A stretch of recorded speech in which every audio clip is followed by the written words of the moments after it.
ఓం సమర్థ సద్గురు శ్రీ సాయినాథాయ నమ. శ్రీ సాయి లీలామృతము అధ్యాయం 3. శ్రీ సాయి పిలుపు. శ్రీ సాయి షిరిడీకి ఒకవైపున 3 మైళ్ళల్లో ఉన్న రహతాకు, మరో దిక్కున 1 మైలులో ఉన్న నీమ్గావ్కు తప్ప ఎన్నడూ ఎక్కడికి వెళ్ళలేదు. ఉపన్యాసాలు ఇవ్వలేదు. ప్రజలను ఆశ్చర్యపరిచే చిల్లర మహిమలేవి ప్రదర్శించలేదు. ప్రశ్నలు చెప్పలేదు. అయినా నానాటికి బాబా దర్శనం కోసం వచ్చే జనుల సంఖ్య పెరిగిపోతోంది. షిరిడీ గొప్ప తీర్థక్షేత్రంగా రూపొందుతోంది. కానీ ఆయననెందరూ పూజిస్తున్నా ఆయన మాత్రం పేద పకీరుగానే జీవించారు. తాను భగవంతుని బానిసనని, సర్వము చేసేది ఆయన భక్తులను రక్షించేది ఆ భగవంతుడేననేవారు. లేక అదంతా ఆయన గురువు యొక్క కృపేననేవారు. అయితే ఆయన దర్శనం కోసం అందరూ ఎలా వచ్చినట్లు? ఒకప్పుడు ఆయనే చెప్పారు, నా వద్దకెవరు వారికై వారే రారు, నేనే అనేక రీతుల వారిని రప్పించుకుంటాను అని. సాయి తమ భక్తులను రక్షించడానికే తాము వచ్చాము అనేవారు. లౌకికమైన కోరికలతో వారిని దర్శించరాదని ఒక భక్తుడు చెబుతుంటే ఆయన అలా చెప్పవద్దు, నా వద్దకు మొదట అందరూ అలానే వస్తారు, కోరికలు తీరి స్థాయి చిక్కాక నన్ను అనుసరించి సన్మార్గానికి వస్తారు అని చెప్పారు. విహెచ్ ఠాకూరు ఒక సర్వే బృందంతో కలిసి వాడ్గాం వెళ్ళినప్పుడు అక్కడ దైవవశాత్తు అప్పా అను కన్నడ మహాత్ముని దర్శించాడు. ఆయన నిశ్చలదాసు రాసిన విచారసాగరం అనే గ్రంథాన్ని భక్తులకు బోధిస్తున్నారు. ఠాకూర్తో ఆయన, నీవి గ్రంథం చదువు, నీ కోరిక ఫలిస్తుంది. నీవు ఉద్యోగంలో ఉత్తరంగా వెళ్ళినప్పుడు ఒక గొప్ప మహాత్ముడు లభించి బాట చూపుతారు, సుఖశాంతులు కలుగజేస్తారు అన్నాడు. కొంతకాలానికి అతడు జున్నర్కు బదిలీ చేయబడ్డాడు. అక్కడికి వెళ్లే మార్గంలో దున్నపోతునెక్కి నాన్హే ఘాట్ అనే పర్వత కనుమ దాటాలి. ఆ ప్రయాణంలో అతని ఒళ్ళంతా హోనమైంది. తర్వాత అతడు కళ్యాణంలో పనిచేస్తున్నప్పుడు శ్రీ సాయి గురించి విని షిరిడీ వెళ్ళాడు. బాబాను చూడగానే అతనికి ఆనంద భాష్పాలు కారాయి. సాయి అతనికేసి చూచి, ఆధ్యాత్మ విద్య ఎంతో కష్టము, శక్తినంతా వినియోగించి కృషి చేస్తే గాని ఫలితము ఉండదు. అది కన్నడ సాధువు అప్పా చెప్పినంత తేలిక కాదు. దున్నపోతునికి నాన్హే ఘాటు దాటడం కంటే కూడా కష్టం అన్నారు. ఆ మాటలు ఠాకూరు ఒక్కడికే అర్థమయ్యాయి. నాడు అప్పా చెప్పినది బాబాను గురించేనని తోచి అతడు మ్రొక్కగానే బాబా ఆశీర్వదించి, నీకు అప్పా చెప్పిన మాట నిజమే, కానీ ఆ గ్రంథం చదివితే చాలదు, మననం చేసి ఆచరించాలి. గురు కటాక్షము, అనుభవ జ్ఞానము లేనిదే లాభం లేదు అన్నారు. ప్రొఫెసర్ బాలకృష్ణ ఉపాసనీ శాస్త్రి ఇలా రాశారు, ఒకప్పుడు పూనాలో ప్లేగు చెలరేగడం వలన చాలా నెలలు మా కళాశాల మూసివేస్తే నా తల్లిని తీసుకొని రిషికేశ్ దర్శించి తపోవనం చేరాను. అక్కడ ఒక సాధువు నా కేసి చూచి, మీది సటవా గ్రామం కదా అన్నారు. వారిని గురించి అడిగితే, రేపురా చెబుతాను అన్నారు. ఆ సంగతి విని మా అమ్మగారు, ఆయన మా వంశగురువైన ఉద్ధవ మహారాజ్ కావచ్చని చెప్పి మరో రోజు ఆయన్ని చూడాలని ఆమె కూడా వచ్చింది. కొన్ని తరాల క్రిందట వంశస్థులకు గురువైన శ్రీ ఉద్ధవ మహారాజ్ హిమాలయాలకు వెళ్ళిపోయారు. వారు యోగం ద్వారా చిరంజీవులై అర్హులైన భక్తులకు దర్శనమిస్తారని చెప్పుకునేవారు.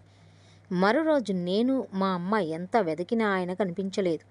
మా అమ్మ బసకు వెళ్ళిపోగానే ఆ సాధువు నాకెదురై, ఇలా ఎప్పుడూ చేయకు, ఎవరిని పిలిస్తే వారే రావాలి అని చెప్పి పూర్వం నుండి మా ఇంట పూజింపబడుతున్న విగ్రహాలు, సాలగ్రామాల గురించి చెప్పారు. వాటిని వారే శ్రీ ఉద్ధవ్ మహారాజు గారికి ఇచ్చామని, ఆయన మనమడి నుండి అవి మా తాతగారికి లభించాయని చెప్పారు. అంటే ఆ సాధువు వయస్సెంత, ఈయనెవరు అనుకోగానే ఆయన హిందీలో, ఒక చెట్టున్నది, ఇద్దరు దానిపైకి ఎక్కారు, ఒకరు క్రిందకు ఒకరు పైకి వెళ్ళారు అని 4 అడుగులు వేసి అదృశ్యమయ్యారు.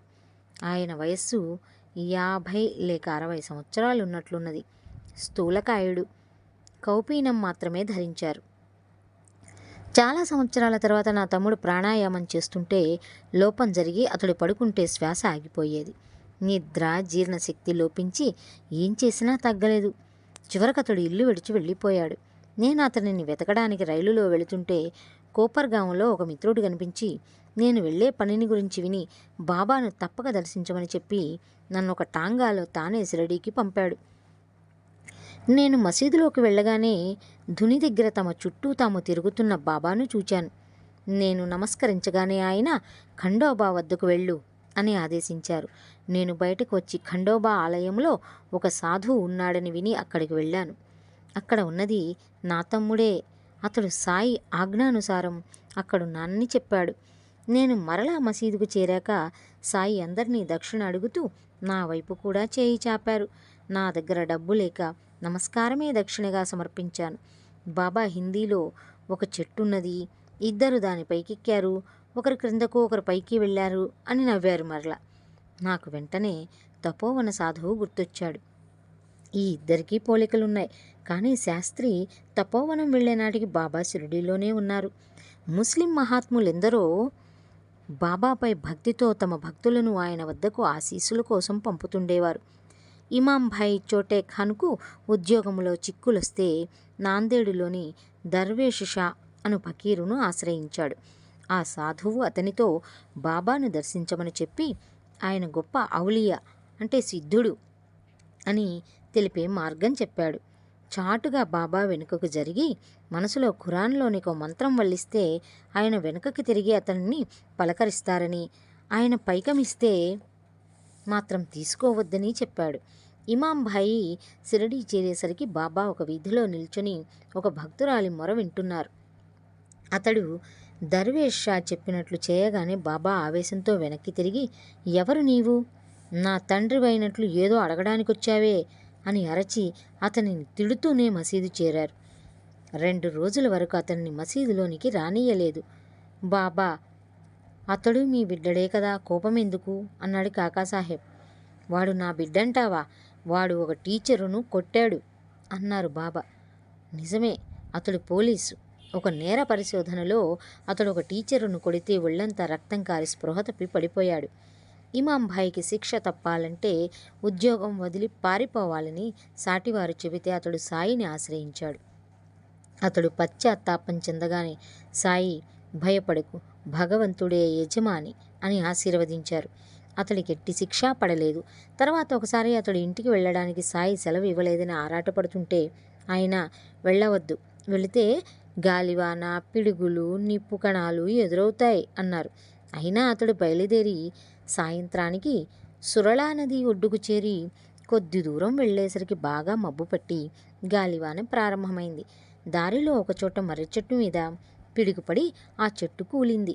అతడు ఆ మెరుపు నుండి దృష్టి మరల్చుకోగానే అక్కడ సాయి కూడా 2 కుక్కలు స్పష్టంగా కనిపించాయి. అతడు నమస్కరించాక బాబా అదృశ్యమయ్యారు. ఆ ధైర్యంతో అతడు నది దాటాడు. అవతల ఒడ్డు చేరేదాకా నీళ్లు మోకాళ్లలోతే ఉన్నాయి. నిజానికి ఆ నది సుమారు 20 అడుగుల లోతుగా గట్ల నిండుగా ప్రవహిస్తున్నది. బాబా వాక్కు నిజంగా భగవంతుని వాక్కే.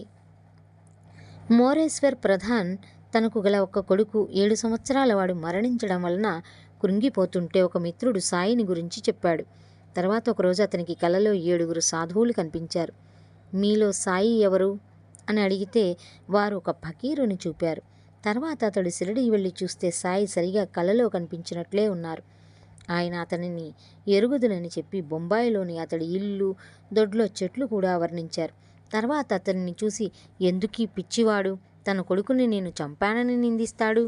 చావడం అంటే భూమిలోకి పోవడమే కదా, అంత మాత్రానికే ఎల్లకాలం ఏడుస్తూ కూర్చోవాలా అన్నాడు. ఎండబ్ల్యూ ప్రధాన్ ఇంట్లో నిత్యము పూజ చేసే మాధవ భట్ అనే పూజారికి ఆ దంపతులు ఫకీరైన సాయిని పూజించడం గిట్టేది కాదు. ఒకప్పుడు వాళ్ళ బాబుకు తీవ్రంగా జ్వరం వచ్చి ఏ మందుకు తగ్గలేదు. హిందూ దేవుళ్ళ కోపమే అందుకు కారణమని సాయిని పూజించడం మాననిదే తగ్గదని భట్ అన్నాడు. ఆ రాత్రి అతని కల్లో సాయి ఆ ఇంటి మెట్లపై కూర్చుని సట్కాను ఊగిస్తూ కనిపించి, ఏమనుకుంటున్నావు, ఈ ఇంటికి యజమానిని నేనే అన్నాడు. మొదట ఆ సంగతి భట్ ఎవరికీ చెప్పలేదు. అతడెంత జపం చేసినా బిడ్డకు వ్యాధి తగ్గకపోయేసరికి ఒకరోజు అతడు సాయి పటం ముందు నిలిచి, మీరే దత్తాత్రేయులైతే బిడ్డడి వ్యాధి త్వరలో తగ్గాలి అని ప్రార్థించాడు. కొద్దిసేపట్లో అలానే తగ్గింది. నాటి నుండి దత్తాత్రేయుడే సాయి అని నమ్మి పూజించసాగాడు భట్. ఇక డిఎం ముల్కీ అనే నాస్తికుడు మహనీయుల పటాలు కూడా చూచేవాడు కాదు. అతడి అన్న బాబా భక్తుడు. ముల్కీకి 1916లో తీవ్రంగా జబ్బు చేసి చావు తప్పదన్న భయం కలిగింది. నాటి రాత్రి కలలో ఒక ఫకీరు కనిపించి, నా దర్శనానికి వస్తానంటే నీకు జబ్బు తగ్గుతుంది అని చెప్పి అతడు మాట ఇవ్వగానే మాయమయ్యారు. అందుకు అతడు భయపడి కేక పెట్టాడు. అతని వదినగారు కారణం తెలుసుకొని అతడికి బాబా పటం చూపించి అతడికి దర్శనమిచ్చింది వారే. ఆ రోజే జ్వరం తగ్గింది. త్వరలో అతడు సాయిని దర్శించాడు. అతనికి కలలో కనిపించింది సాయియే. కస్టమ్స్ శాఖలో పనిచేస్తున్న తోసరకు 1895లో ఒకనాటి రాత్రి కలలో ఎవరో మహాత్ముడు కనిపిస్తే వారినే తన గురువుగా స్మరించుకోసాగాడు. అతడు 1910లో దాసగణ చేసిన సంకీర్తనలలో బాబాను గురించి విని షిరిడీ వెళ్ళాడు. తనకు స్వప్న దర్శనమిచ్చినది వారేనని గుర్తించాడు. తర్వాత ఇతడే వాసుదేవానంద సరస్వతీ స్వామి వద్ద సన్యాసం తీసుకొని నారాయణాశ్రమంగా ప్రసిద్ధికెక్కాడు. కోపర్గాములో 1890 వరకు మమల్తదారుగా ఉన్న బాలాభాటే సాయి వట్టి పిచ్చి పకీరని, అమాయకులు ఆయన్ను వెర్రిగా పూజ చేస్తున్నారని అనేవాడు. ఒకసారి అతని మిత్రులు కొందరు షిరిడీ వెళ్తూ అతడి విమర్శకు బాధపడి బాబాను స్వయంగా చూచి మాట్లాడమన్నారు. అతడు కూడా వెళ్ళి షిరిడీలో 5 రోజులు ఉన్నాడు. చివరి రోజున దూరంగా ఉన్న అతన్ని దగ్గరకు పిలిచి బాబా అతనిపై ఒక కాషాయం కప్పారు. ఆ క్షణం నుంచి అతడు పూర్తిగా మారిపోయి అన్నీ విడిచి షిరిడీలో ఉండిపోయాడు. మిత్రులు ఎంతో కష్టం మీద అతని చేత 1 సంవత్సరం ఉద్యోగానికి సెలవు పెట్టించారు. కానీ తర్వాత కూడా అతడలా ఉండిపోయాడు. జిల్లా కలెక్టర్ అతనిపై దయతలిచి నెలకు 30 రూపాయలు మంజూరు చేశాడు. సాయి తనపై గుడ్డ వేసినప్పటి నుండి కొత్త జన్మ ఎత్తినట్లు అయిందని, లౌకిక జీవితం తనకు దుర్భరమైందని అనేవాడు. అతడు నిత్యకర్మలు ఆచరిస్తూ సద్గ్రంథాలు చదువుతుంటే బాబాయే వివరించేవారు. ఒకసారి వణిలోని సప్తశృంగి దేవాలయం పూజారి కాకాజీకి ఎన్నో కష్టాలొచ్చాయి. అతడు ఆ దేవిని ప్రార్థిస్తే ఆమె కలలో కనిపించి బాబాను దర్శించమని చెప్పింది. నాటికి సాయి ఖ్యాతికి ఎక్కలేదు. ఆమె మాటలు అర్థం కాక త్రయంబకం వెళ్ళి 10 రోజులు శంకరుణ్ణి సేవించాడు. కానీ శాంతి కలగలేదు. అతడు తిరిగి సప్తశృంగి దేవిని ప్రార్థిస్తే మరలా స్వప్న దర్శనమిచ్చి నేను చెప్పింది షిరిడీలోని సాయి సమర్థుల గురించి అన్నది. కానీ అతనికి షిరిడీ ఎక్కడున్నదో కూడా తెలియలేదు. ఒకరోజు చిత్రంగా షిరిడీ నుంచి శ్యామ అతని వద్దకొచ్చాడు. ఒకప్పుడు శ్యామ తల్లి శ్యామకు జబ్బు చేస్తే ఆ దేవికి మొక్కుకున్నది కానీ తీర్చలేదు. అందుకే ఆ కష్టాలు వచ్చాయని ఒక దైవజ్ఞుడు చెప్పాడు. శ్యామ ఆ మొక్కులు బాబాకే సమర్పించబోతే ఆయన వాటిని వణిలోనే చెల్లించాలని చెప్పారు. అందుకే అతడు వణి వచ్చాడు. బాబా అతనిని తన కోసమే పంపారని తలచి కాకాజీ కూడా షిరిడీ చేరాడు. సాయిని చూడగానే అతడికి శాంతి లభించింది. సరి అయిన దేవతారాధన సద్గురువుని చూపుతుంది. షేవడే తన న్యాయశాస్త్ర పరీక్షలకు ముందు సాయిని దర్శిస్తే ఆయన పరీక్షలో పాస్ అవుతావు అని ఆశీర్వదించారు. అతడు పరీక్ష బాగా రాయలేదు. కానీ బాబా మాటనే నమ్ముకున్నాడు. అతడు బాగా రాయకపోతే సాయి కూడా ఏమీ చేయలేరని అతని సహపాఠి సపత్నేకర్ అన్నాడు. కానీ షేవడే పాస్ అయ్యాడు. తర్వాత సపత్నేకర్ న్యాయవాదిగా అక్కల్ కోటలో స్థిరపడ్డాక అతని కొడుకు చనిపోయాడు. ఎన్ని యాత్రలు చేసినా ఆ దంపతులకు శాంతి కలగలేదు. అలనాడు షేవడే చెప్పింది గుర్తు వచ్చి అతడు సాయిని దర్శించాడు. అతడు నమస్కరించగానే సాయి పో ఇక్కడ నుండి అని కసిరారు. అతని పట్ల బాబాను ప్రసన్నులను చేయగోరి బాలాషింపి అను భక్తుడు ఒక సాయి పటం తెచ్చి బాబాకు చూపి ఇదెవరిది అన్నాడు. ఆయన నవ్వి సపత్నేకర్ను చూపుతూ అతని ప్రియుడిది అన్నారు. అందరూ నవ్వారు. అప్పుడు ఆయనకి నమస్కరించుకోమని షింపి సైగ చేయగానే సపత్నేకర్ నమస్కరించాడు. కానీ బాబా మరలా కసిరారు. అతడు నిరాశతో ఇల్లు చేరి మనశ్శాంతి కోసం కాశీ వెళ్ళదలిచాడు. ఆ ముందటి రాత్రి అతని భార్యకు ఒక కల వచ్చింది. ఆమె మంచినీటి చెరువుకు వెళ్తుంటే ఒక చెట్టు క్రింద ఒక ఫకీరు కనిపించి అమ్మా నీకెందుకా బాధ, నీరు నేను తెచ్చి పెడతాను అని ముందుకొచ్చాడు. ఆమె భయంతో పారిపోతుంటే అతడు వెంట వచ్చాడు. అది తమను షిరిడీ రమ్మన్న సందేశమని తలచి ఆ దంపతులు షిరిడీ చేరారు. అప్పుడే లిండి నుండి వస్తున్న బాబాను చూస్తూనే తనకు స్వప్నంలో కనిపించినది వారేనని ఆమె గుర్తించింది. తర్వాత మసీదు చేరాక సాయి అమ్మా ఎంతో కాలంగా నా చేతులు కడుపు నడుము నొప్పి పుడుతున్నాయి, ఈ క్షణంలో చిత్రంగా తగ్గిపోయాయి అని ఎంతో మధురంగా నవ్వారు. నిజానికి అలా జరిగింది ఆమెకే. తాను అడుగకనే తన బాధలను గుర్తించి తొలగించిన ఆయన శక్తికి ఆమె ఆశ్చర్యపోయింది. కానీ సపత్నేకర్ నమస్కరించుకోగానే బాబా కసిరారు. గతంలోని తన తప్పిదాలకే బాబా కసురుకున్నారని గుర్తించి మసీదులో ఆయన ఒక్కరే ఉన్నప్పుడు వెళ్ళి శరణు వేడాడు. ఈసారి ఆయన ప్రేమతో తలనిమిరారు. ఇంతలో ఒక గొర్రెల కాపరి వచ్చి బాబాకు నడుము పిసకనారంభించింది. ఆమెతో బాబా ఒక వర్తకుని కథ చెప్పారు. అది సపత్నేకర కథే. చివరికి అతన్ని చూపి, నేను తన బిడ్డను చంపానని వీడు నన్ను నిందిస్తున్నాడు, నేనలా చంపుతానా? ఈ మసీదులో కాలు పెట్టాక కూడా ఇంకా దుఃఖిస్తాడెందుకు? మరలా ఆ బిడ్డనే ఆ తల్లి గర్భంలో ఉంచుతాను అన్నారు. అతడు నమస్కరించగానే, ఆద్యంతాలు లేని ఈ పాదాలు పరమ పవిత్రమైనవి, నాపై పూర్తి విశ్వాసముంచు, నీ కోరిక నెరవేరుతుంది అన్నారు. మర్నాడు అతడు జనంలో త్రోసుకు వస్తుంటే చూచి, హృదయపూర్వకమైన నమస్కారం ఒక్కటే చాలు, ఎందుకిన్నిసార్లు అన్నారు బాబా. భక్తుని నిలుపుకొనవడమే నిజమైన నమస్కారం.